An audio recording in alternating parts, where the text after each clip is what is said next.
Guys, we're back again with another video. We've just seen a huge statement from David Benavidez. Errol Spence is officially back and we're headed into a heavyweight fight that honestly, I don't think is definitely going to go the distance. Okay, but we've definitely got to talk about the fight that just concluded the weekend just gone. Firstly, I definitely think we are not going to be seeing Canelo versus Benavidez anytime soon. So Benavidez spent 5 months in camp, no weight cut.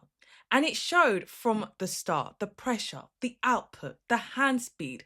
It was just relentless. Now, it wasn't completely one-sided early on. Zurdo had his moments, a few moments, but by round 2, you could see Benavidez had established something that he could actually hurt him.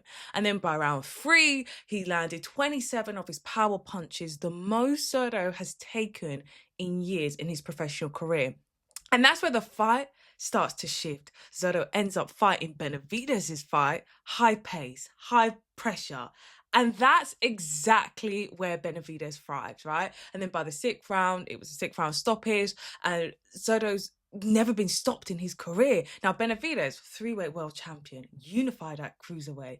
What is next? That's a serious statement. And for me, the fight to be made next is Benavidez and Bivol. The weight difference, I totally get it. But after a performance like that, Benavidez is forcing those conversations, and it will be definitely one to watch. But you guys let me know in the comments who you would like to see David Benavidez fight next. Now, the return of the big fish. I really want you guys' thoughts on this one, right? So Errol Spence is officially back in the ring. But the real question is, what version are we getting? Because I've seen people say it was only one loss against Terence Crawford, but after that, he was at the top of his game.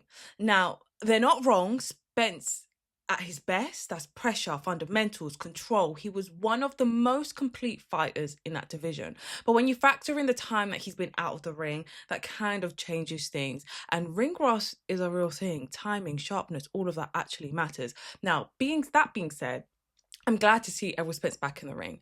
And the fact that he's coming back against Tim Tszyu on July the 25th in Australia, that's not a warm-up fight. You know, that's a serious test, like straight away. So yeah, I'm interested to see how is it going to go. But I would love to know from you guys, is the big fish still the big fish? Let me know you guys' thoughts in the comments. I love speaking to you guys in the comments. And finally, it's officially fight week. Fabio Wardley versus Daniel Dubois. This is one of those fights, right, where you don't expect it to go the distance. I don't see it going the distance. You've got 2 of the hardest hitters in the division, both with around a 95% knockout ratio. So this isn't going to be a chess match.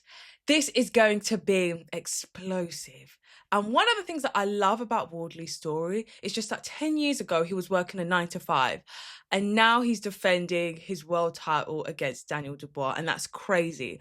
And then you've got Daniel Dubois. We already know what Daniel Dubois brings: power, presence, and the ability to end a fight pretty much at any given moment. So when you put those two together, it's simple. We're going to expect a knockout.